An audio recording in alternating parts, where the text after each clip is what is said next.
Life of love. Life of love. With Julie Hilsen.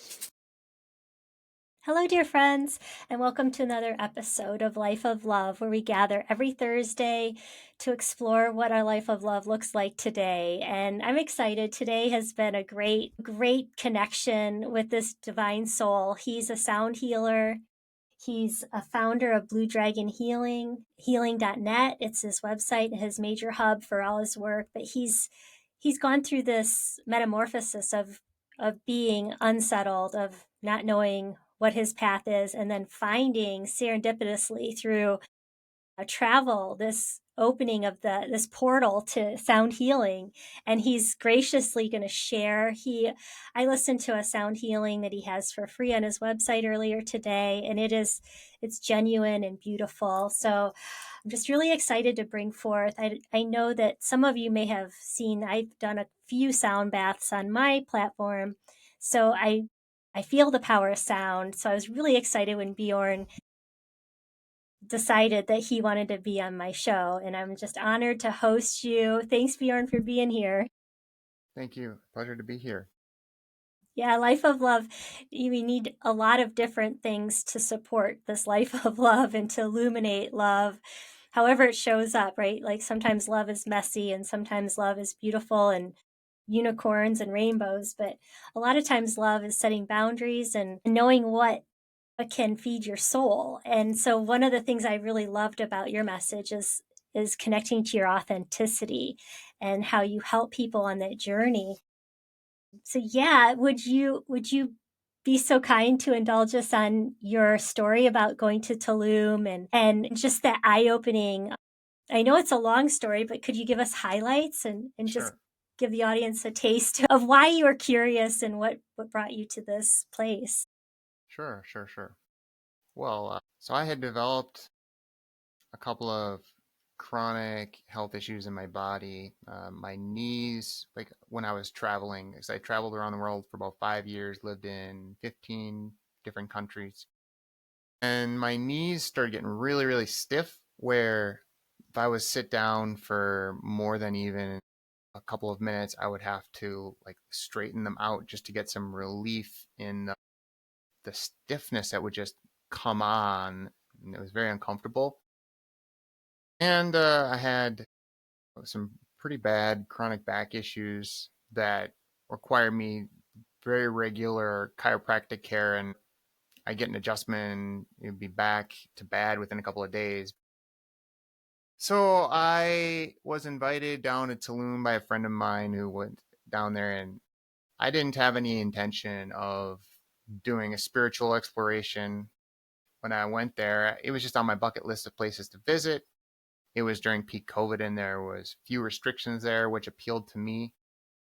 And it was, like I said, on my bucket list. So I went there, and a friend of mine that was there, he got into like an accident and hurt his toe pretty gruesomely. I mean, it was black and blue, like really, really, really dark black and blue. So pretty much everyone who saw him would say, look at it and be like, your toenail's gonna fall off, right? So Or it was broken, right? Like usually if it bruises it, there's a fracture. Well, it was black. Let's put Yeah. it that way. The whole thing. Gosh. And so I had just seen his toenail, and then I hadn't seen him for a couple of days, and then Thursday of the week rolls around, and I had just seen him Tuesday, and he's like, "Look at my toe." And I looked at his toe, completely normal color, nothing fell off, just like nothing had ever happened. So I asked him more, and he had gone to this ceremony, like a shamanic ceremony in Tulum, and came out like that.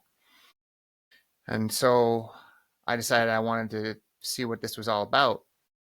And so it turned in the light portal. It was called the light portal. And it was this sort of group ceremony where you'd enter and they would smudge you, to cleanse your aura, whatever, right? And then there'd be about 15 to 20 people, and they would be sitting around the edge, like in a circle, well, sitting at first. And then the facilitators, there were about 4 facilitators at the time, they were leading everyone through a series of different modalities, sometimes in a row and sometimes at the same time. So it started with just a group talk and the intention setting, and we're opening this light portal to cleanse and, bring in higher energies, all this stuff. And then a meditation that the teacher had brought forward from his lineage. And then they had us get up and do what's called biodynamic breath work. And so it's like combining movement with, in this case, strong breathing, so mouth breathing. Nice. To activate the sympathetic nervous system. And then from there, everyone we did, I think we threw in a few Qigong moves I recognize now that I'm practicing Qigong regularly.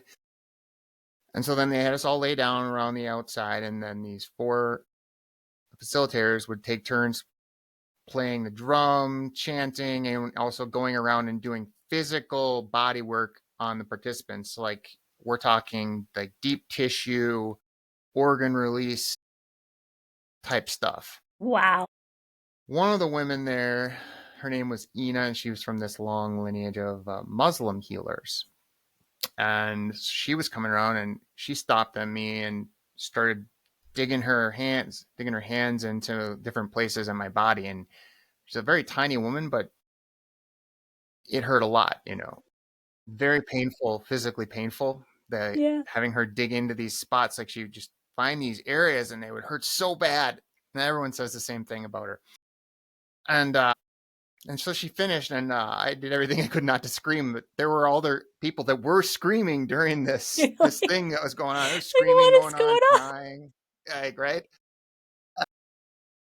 See, she gets up, and I just started laughing, and I just surrendered to the laughter. I couldn't stop laughing, and then other people heard me laughing, and they were laughing, and it was a release of some kind. It was enough to pique my curiosity. I want to explore more. So then I set up a private session with 2 of the facilitators from the light portal, Ina and Jose. And so then they, on a different day, came to my apartment. Ina worked on me for like an hour and a half with her hands. And then, so she was working on me for like an hour and a half, like on the floor, like on a mattress. And she's crawling around, poking and doing whatever she does, right? And of course, also quite painful. And then after she was done, myself, her, and Jose, her partner, sat and we talked a little bit, and she was telling me about the things that she had seen. And, going into this, I had no shamanic beliefs, no real tangible experiences that I was aware of. So hearing some of these things sounded a little strange to me. She was like, yeah, on your left side, your mother's side, I found these energies, sadness and this and that. And on your father's side, I found this fear and this anger and this. And then she's like, and then I found, and she told me about 2 spirit guides that she'd found. One was a jaguar, and the other was a Native American shaman. And so then the next part of the private session was like, meet your guides.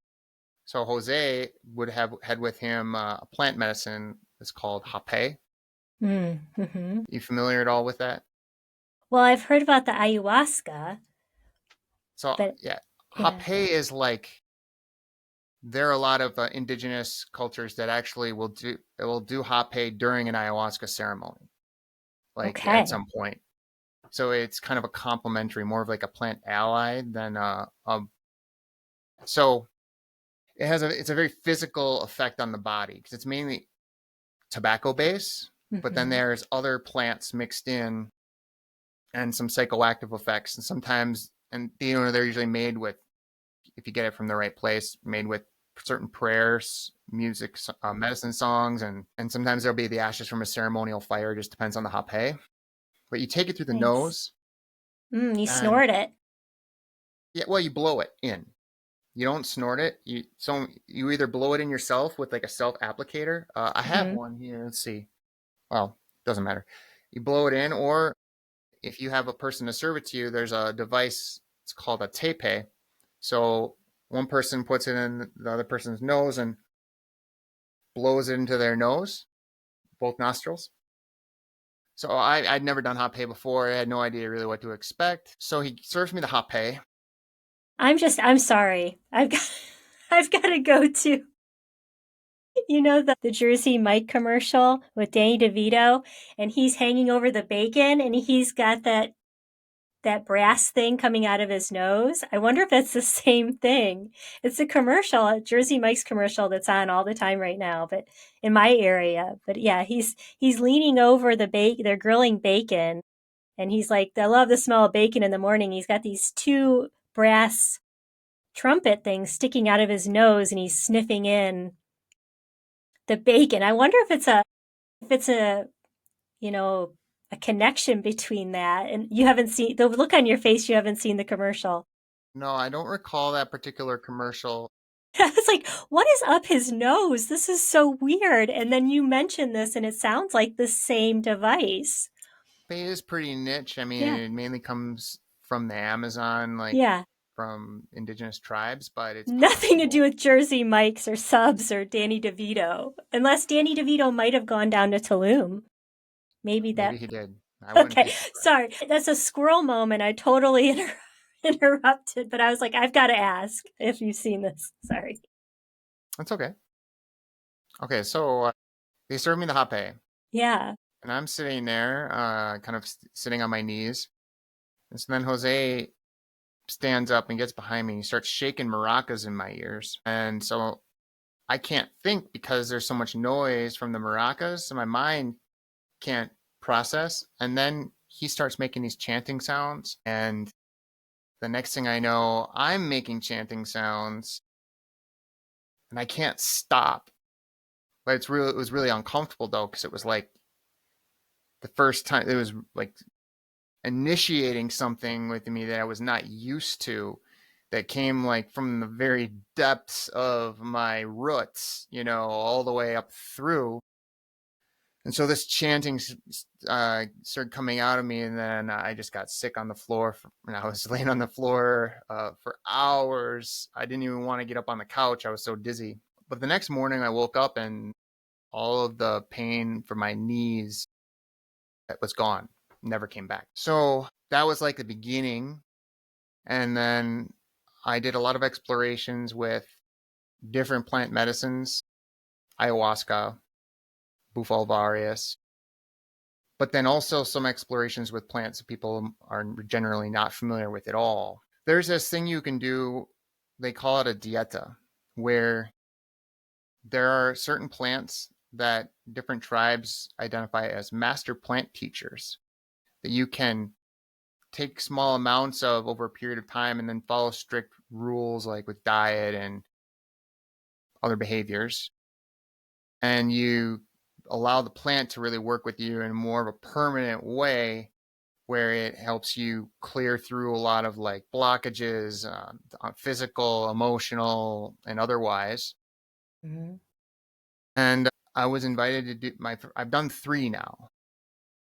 I was invited to do my first one for this guy. He was the ayahuasquero, the Shipibo maestro who was serving ayahuasca in a lot of the ceremonies that I went to.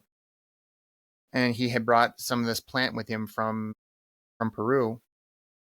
So I was to take it as a tea every night for the first 8 days of the month. And then there was a plant bath as well with that. So the first night, I made the tea and I drank it and I went to bed. I woke up in the middle of the night with this feeling of intense bliss coming from my chest. And I realized that I was humming. And I woke myself up humming with this note that was like in connection with whatever's going on in my heart chakra. Mm. It woke me up. And so I had asked him about this, the next time I saw him that very next week. And he goes, that is your path. So you knew you needed to explore music and the sound within you.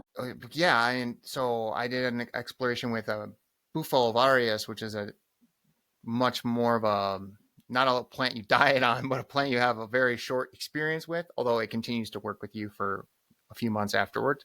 Okay. And so this is if you ever saw, there was a Simpsons episode once upon a time where people were licking toads. Yeah. I don't know if you Yeah. ever watched that. Yeah. So they're making fun of Bufo alvarius essentially when they're doing that because it comes from a toad excretion. You smoke it and you go on a journey for 15, 20 minutes and you come back. So I was doing this in a private session setting from the other two facilitators from the light portal, Tian and Mila. So then Jose, Ina, Tian and Mila, they made up the team of the light portal. So I went into this with an intention of wanting to open my third eye more. Was what I had in mind. And Yeah. so they served me this, and it was you smoke it. So I inhaled until I cleared the pipe. They told me just put your arms up and let yourself just gently fall back onto the mattress. And so the moment I finished at the top of the breath and I started to exhale as I went back, I was just sighing in pure bliss. And then I felt after a few minutes or however long it was in that state, I was in a very, very deep trance. I felt this really sharp sensation right in the center of my forehead, like someone was digging their fingernail right into the middle of my head. It hurt. But then I saw this explosion of blue light everywhere all of a sudden, and then this song just poured out of me. And that was when my vocal ranges opened up beyond a limited range. Wow. When you described the first ceremony where you brought in that was blown into your nose, that's what came to mind, was that was clearing your pituitary gland. It was releasing, because we all know we're calcified. Our third eyes are completely calcified because we've had calcium and exposure to these things that make it hard for us to reach that center, the third eye, which is where all this magic happens, this divine connection that we're all having to work through that muck. So when you were telling me about blowing the smoke and the inhaling that, that's what your sinuses are the closest connection, and I was like, wow, that's really powerful. But then falling back, you're like, let's freaking wake up here, let's make this happen. And so you are facilitating that. You're so brave. But then you got relief because you were reinforced, because you didn't have to go to the chiropractor to get 10 minutes of relief anymore. You're getting sustained relief, is what I heard you say. Your knees didn't hurt anymore. Was your back cleared up too? So that took more time. Okay. That really started changing a lot when my time in Tulum ended and I came back to the States and I started practicing Qigong and learning how to integrate that into the energetics of how I work. And I rarely ever, I think I haven't been to the chiropractor in probably 6 months. I don't know. And you took charge of your energetic body, but you also said yes to the experience, right? Like you're like, Said well, yes let to me many experiences. check this out. The whole idea of taking something and then puking all over the floor. I'm like, oh, I'm so chicken. I'm so chicken. Part of the irony with all of it was that I eventually became one of the facilitators for the light portal when I was living Nice. there. So how long were you in Tulum? I just want to get a picture of that. About a year and a half, pretty close. So that was during COVID. But how did you just had extra money and it's cheap to, once you get there, it's pretty cheap to live? Or I how wouldn't say it's cheap to did you live know? by any means at all, especially now. It's gotten a lot worse since I was there, but I had the money. It didn't bother me to go there and have an experience, and I really wanted to get out of where I was and go somewhere that felt more open, and that place was perfect for me at the time. There's so many hidden gifts in that time. I was thinking about that. Just leaving the store yesterday, I was like, gosh, remember, I was just contemplating to myself about how we just would hang out. We just have all day. But I wrote my book. I like connected with my guides. I did past life regressions. Like we had like you said, we had space, and you physically went, but a lot of people just created space in their little homes because we didn't have a choice, but it's like COVID this and COVID that, but man, we got a lot of pearls out of that. And a lot of people had time to question, say, well, what's going on in my school with my kids, or what's going on with my health? And they could go down rabbit holes of nutrition and figuring out garbage that you're putting in, preservatives that don't serve your energetic body or your physical body. Like you found out, it's all connected. It's just so beautiful. I was going to ask you, when I listened to your sound healing, well, first of all, I noticed it was 26 minutes, and I wanted to ask you if there is a significance to the length of it. If there is, it wasn't intentional consciously. Okay. Well, if numerology 2 and 6, if you add them, that's 8. And 8 is infinity, like all knowing. That is true. So that's sort of fun. But I didn't know, like cosmically, these things line up usually. I mean, without an intention. What hits me the most numerically is 1111. It just, from every angle, all the time. Yeah, me too. Well, my YouTube channel is 111. The repeating ones are the angels talking to me. Like, so that's strong with me. And there was a woman I interviewed yesterday. She had a strong connection to repeating ones as well. So yeah, people, if you see these repeating numbers, it's not an accident. It's not. It's somebody trying to tell you, some being is trying to raise your awareness about whatever. And if you get quiet, you can figure it out. This isn't a gift. This is just paying attention. Like everybody has this ability. It is a gift, but it's not selective, is what I want to say. Everybody has this opportunity. It's just saying yes and being aware. Okay, so then the other thing I want to ask you is, when you're chanting in the sound healing, is that light language, or is that Native American? What language? Is there a language? It's the language of my primary guide, so it's a dragon language, but that carries forth the energy of a variety of different beings. And so it's a dynamic shift. So there are different energies that come in and come out continuously throughout the time, but the blue dragon is like the conductor, runs the show, and then I feel it through my body for the most part, and I just can feel where to go with it and when to stop or to start or to change or so on. I felt that. I felt the different contractions and expansions, the different intonations, the different, like the, crescendo and decrescendo. Like I could tell it was intentional, like something was guiding, but I just had to ask. I'm like, what language is this? Because I've heard light language channel. I'm like, that's not like a light language, because they go up, like yours is from the deep in the soul. Like you're like coming up. Everybody, you got to check it out. It's so wonderful. It's And very physical, yeah. it's physical. Yeah. So that's what I wanted to ask you is like, what do you think, why do you think sound is such a powerful modality for us? Like what's your reflection on that? Because I have an opinion, but I want to pick your brain about it. So many people who go on to a healing path struggle to ground themselves into their body. And so many people are afraid to go on a healing path because they're scared of leaving their body. So sound is like a bridge that people understand, and the body knows what to do by itself. So you don't have to be a genius meditator or some savant in energetics to get a lot of benefit from it.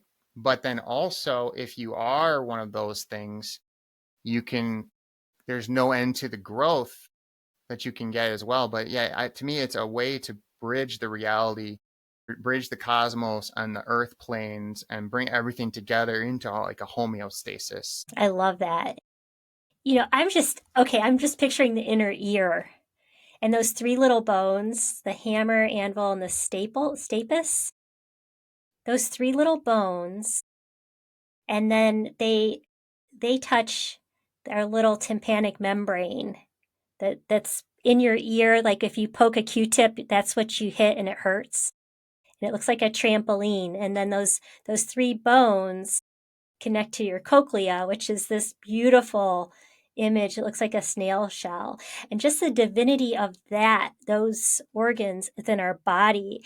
And it's just beautiful. And it's like this trampoline, this tympanic membrane that is like a little drum. And it's a little drum. And so when you listen to the drum physically, those vibrations, they connect with the inside of your head. And it's a beautiful mini universe to me happening inside your head. And Yeah. it's just beautiful. And then the other thing that came to me was that as you're talking, it's like when you can get out of your head and just get into your heart.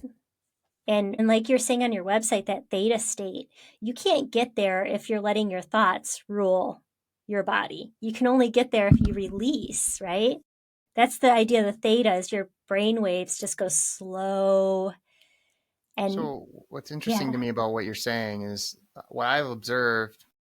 Like, let's say, for example, I'm listening to a sound session myself. I try not to be too hard on myself about what I'm thinking, because I know my brain is a receiver and it's always receiving thoughts that reflect the frequency that my body and my being is at. So when I'm beautiful. listening to a sound session, there might be something on my mind, and I'll like play with it a little bit sometimes, and I'll just let the thoughts come, and maybe I'll even contemplate them a little bit, and Mm-hmm. then the thoughts just, with the more peaceful, as my body adjusts, and then by the end, what thought? Oh yeah, I had an idea about something. What was that? I don't And remember. but wait a minute, you didn't take? Did you take something? Did you drink a tea before that, or that's just your audio only? That's just audio only. Yeah. Okay, because I could see if you were doing a Well, ceremony beyond yeah. I mean, just the physical. that can be an accelerant for sure for a person. Doing something additional definitely can. I'm just, I have so many experiences that sort of just what happens a lot of the times when I'm doing it. Well, I believe you can get to a dimension with just the intention, but you've done it through physical, through your body, but also like there's this whole maybe a portal or just this energetic field that you connect into when you know about it. Yeah, the And quantum to me field. that's like time travel, or it's like shifting timelines, because you're putting your aura, your mental body into this other state. That's what's working. So, for example, like in a session, Mm-hmm. the chanting has a shamanic component, so it's working in the quantum field, the field you're describing, Mm-hmm. or any other type of spiritual healing is working in that field, and that's why it's so effective to do remote healings. People are realizing more and more, Mm. because that field is there and it's ever present. So yeah. It's just you saying yes to it. And we're only bound by what our mind can conceive or refuse to conceive. And that's scary for some people, like, and I think that's why it's really important to be in your body and know you're safe and trust the journey that you're going through. Yeah. So yeah, I was going to ask you how you discovered spirit through your music, but that was when you met with your guide and he said that's your calling. That's when you knew that spirit was connecting through music. That was a signpost for me. There's been so many. Well, yeah, like you said to me earlier, it's like sometimes you got to get beat over the head with the same concept over and over for you to say, okay, yeah, I finally hear you. Okay, I'll take action. Like Yeah. that's normal, right? The more you talk to people, it's like, I love it. So you live in a farm up in Wisconsin. So, but do people come to your farm at all, or it's mostly remote? Like how do you interact when people connect with you? There's a healing center that's not too far from here that I go to sometimes, but pretty much everything that I'm doing right now is online. It's just been a very natural way for me because I use sound, and I can make recordings and people can use and different that fit their lifestyle, and I can do just as much in a remote session as I can in person. So it's a lot easier to help more people Right. doing And it that way. yeah, because you don't have to have the time or the money. It costs a lot to fly or to, to get to places and hotels and the whole, yeah. So I appreciate that. And like you said, it's in the quantum, so you're getting the same benefit. My And so goodness. sometimes I use plants like myself, and then I convey the energy of those plants, and so then I can offer different experiences, and people who can't go to the jungle in Peru and do a 7-day ayahuasca retreat can get an idea and can start to learn a little bit about the energy of different plants and psychedelics and have some experiences that are a little different. I want to ask you, what would you say would be the minimum age that you would encourage someone to try something like that? Do you think Try someone has to something be like an adult, like 21, or you think someone should be in their... to go down to Peru and like have like you mean like to go to the jungle, or what are you Yeah, saying? like if someone had the resources, would it... I just wanted, I Mm, mean, just your opinion, and I'm not condoning or, take what serves you and leave what doesn't. But I was just curious if this is more of an adult thing because you need experiences, or it'd be something that you think would like set someone up to have a more spiritual life and maybe earlier would be better. There might be rites of passages within the Native American culture that coincide with an age. I don't know. I was just curious.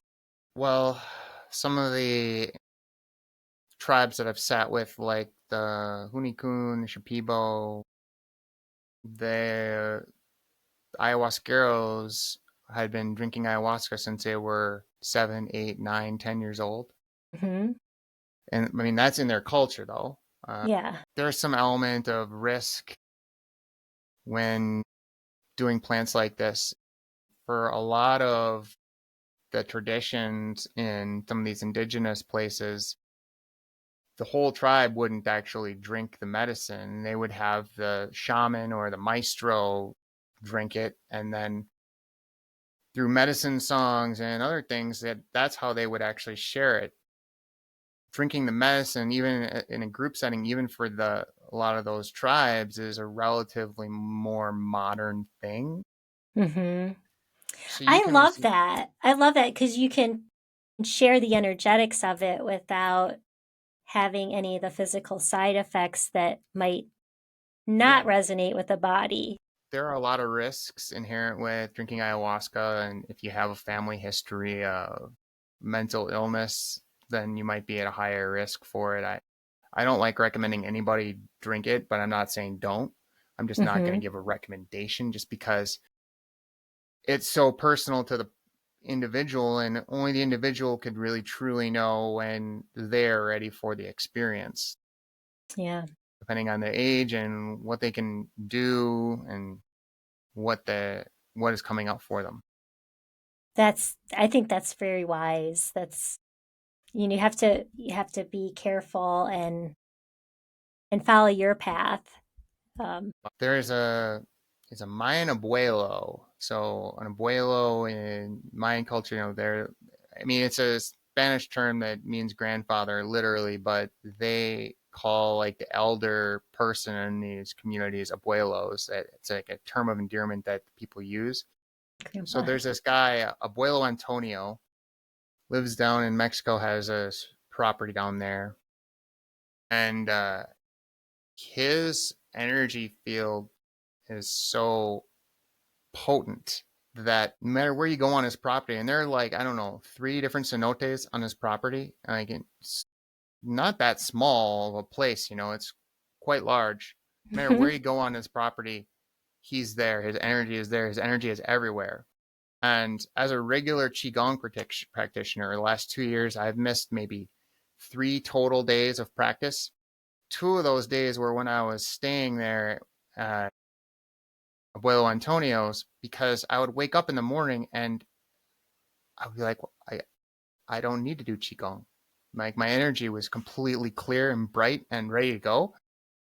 So I brought that up because he works with Santa Maria a lot, and that's like the primary medicine he uses, and he thinks it's the best. And so like there are a lot of medicines that people can use if they learn how, before they go into the jungle, do ayahuasca, maybe try to learn something about setting an intention and working with something that's available that you can use, that you can, that you can tolerate, and learn how to cultivate a real relationship with the plant and take things a step at a time and see where it goes, rather than try to skip a step, because there will be consequences.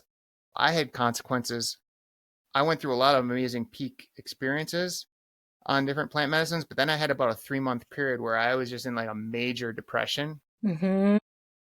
I I I resigned my post at the light portal. I couldn't handle the energetics of working on people and then taking on energies and all of that. Mm-hmm. And my liver started going through this crazy detox where there were a few nights there where as soon as I would lay down, within like minutes, my stomach, my whole abdomen would be in severe pain, and I would have to stand up and hang from a pull-up bar to stretch my body out just so I could burp out the energy. Mm-hmm. And I was just in complete intense sadness for probably 2 months, like all the time, every day. And it was like a birth trauma I was working through, but it came on like a freight train. Yeah. And a big Yeah. part of that is because I was pushing through so many things. I had to take, and integrate the consequences of those actions. And a lot of people would not want to feel that terribly for that long of a period of time. Mm-hmm. It was very difficult. Thankfully, I didn't have to like go to a full-time job and do like very normal life. I was able to just relax by myself for the most part and let it all unfold for Just me. surrender to it, ask it what it means, like where is this coming from, and get the answer. I can relate. I mean, I used to be able to drink a couple glasses of wine. I can't. My system will not tolerate it since I have asked to help and be a channel, to be available, to be whatever this is, whatever I signed up for. It's made me very sensitive to food additives.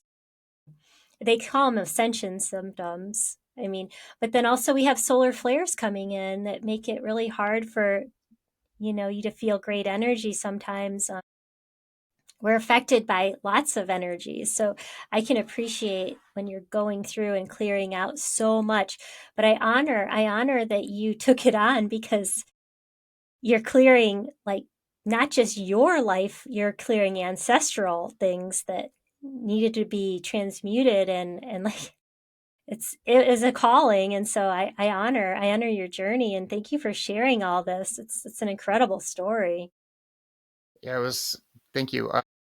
Going through all of that, and then I met my next teacher. After that happened, and then things really started getting interesting.